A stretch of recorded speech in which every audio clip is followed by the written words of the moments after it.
In 2008, M.I. Abaga released his classic hip-hop album, Talk About It. While everyone was raving about the ingenuity of his metaphorical lyrics, smooth delivery, and the skilled novelty, there was a youngin who stood out on a particular track on the album titled Fast Money, Fast Cars. This new breed was Wizkid. This was the introduction of a lad who will go on to become the face of Afrobeats globally. His performance on that song, just as M.I.'s rap, was new to everyone. We had not witnessed such wordplay and direction from African artists. This outing set the tune for the next generation of Afrobeat artists and how the music will be made thereafter. In the following months, we witnessed Wizkid and his then label boss and R&B singer Banky W reenact the Lucky Charm, music executive Don Jazzy, and the entertainer the band shared in their early days of exploit. In the same vein, this new pact was unstoppable, sensational, thrilling, and overly loved. Every track they laid their vocals on became an instant anthem.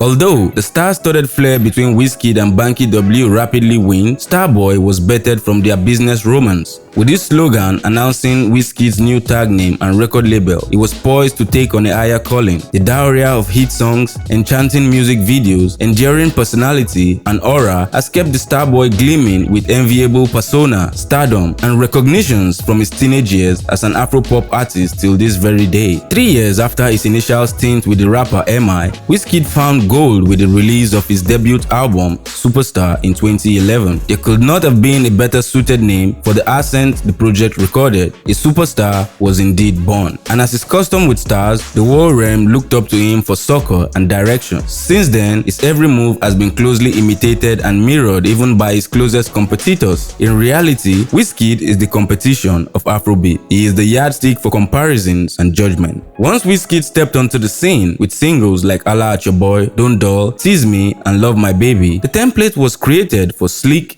jocose, and repetitive catchy hooks. This was his invention and one that would turn the heads of music listeners globally to the Afrobeat genre. It made the genre become easy to consume and digest. Before now, the lyrics of our music were constipated and the compositions were clustered, and so Wizkid became the standard for songwriting, delivery, and attaining global relevance. Wizkid was reborn for not only mastering the craft but further enhancing its curation. Wizkid's impact on the Afrobeat genre may never be erased. To this day, most people are still pained by his seemingly effortless stride across the surface of the genre and the unproportional gratification that he so comfortably attracts. Perhaps this mystery can be demystified someday.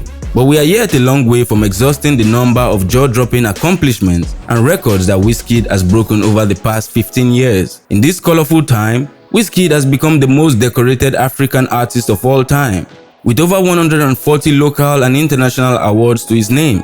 In 2016, he broke 2 Guinness World Records for his collaboration with Drake and Kylie Reid on the song One Dance. On this song, he is credited as both producer and songwriter. The track hit a peak position of number 1 in 15 countries and number 1 on the Billboard Hot 100 for 10 non-consecutive weeks, making it the first bout for a Nigerian artist on the chart and the peak position. On the UK singles chart, the song spent a full 15 consecutive weeks atop. The song became the best-selling single of 2016 and Billboard Song of the Summer. On Spotify, it was the most played song, amassing over 1 billion individual streams. Wizkid has broken more music records than he obviously cares to know.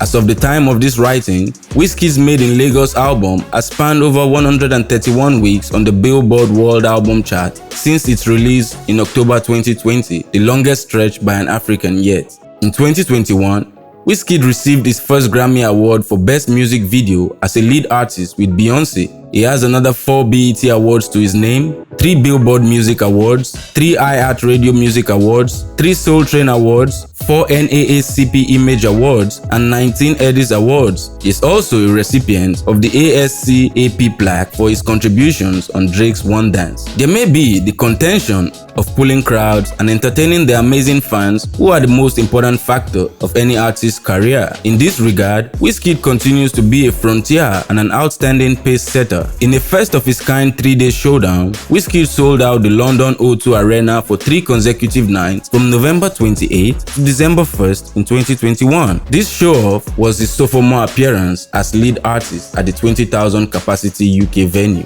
He had sold out the same venue in 2018 with an ever-inspiring live performance of his most adored hit. Wizkid brought the Royal Albert Hall in the UK to its brim in 2017. This ecstatic dream turned into reality, bettered the gods to take on the O2 Arena the following year. Although Wizkid has headlined numerous international shows, festivals, and concerts with mammoth crowds, his appetite for more appearances is undeniable. On September 11, 2022, Wizkid headlined the Rolling Loud Festival in Toronto, Canada, becoming the first African artist to headline the cultural giant. $1 million was the bait for this unprecedented catch, the first of its kind for an African and one of the highest paychecks for any pop star worldwide. Opposed to some critics who explain that at his level of influence, Wizkid performances ought to be more theatrical, with electrifying dance moves, chaotic fans interactions, and breathtaking surprises, the Rolling Loud team billed Wizkid once more to headline the globally sought-after festival for a second streak on 7 July 2023 in Munich, Germany.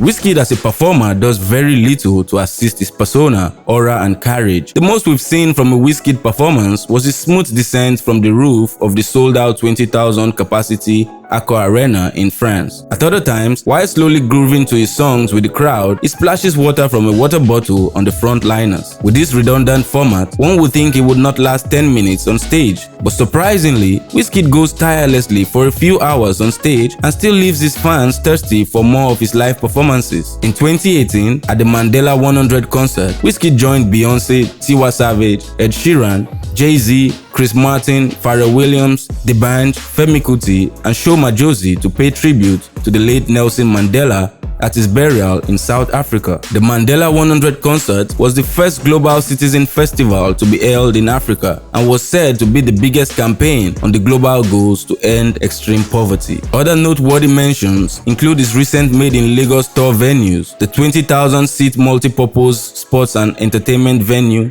Capital One Arena in Washington, D.C. Also, the Center Bell, a 21,000 capacity venue in Montreal, Canada. All of these venues were packed full to witness the greatness of our African jewel, Wizkid. Although Wizkid prefers to be inaccessible and private about his personal dealings and network, it will be unassuming to neglect how deep his affiliations and associations run in the music, lifestyle, entertainment, and corporate world of business. From 2014, he suddenly switched from the petty boy who came at anyone who discredited his work or choices to becoming secluded and non-reactive to criticisms and online trolls. While an entire horde of people will accredit this to maturity, more responsibility, and higher expectations from stakeholders and benefactors, this move has secured him one of the most defensive and loyal fan base globally called Wizkid FC and gave him utmost reverence amongst his peers, newcats, and industry giants alike. Within this time, Wizkid has signed multi-million naira deals with telecom giant MTN in 2013 and Glo in 2015, worth a total of over $400,000. He was on a 6-year deal with global brand Pepsi, rumored to be worth well over $1.7 million,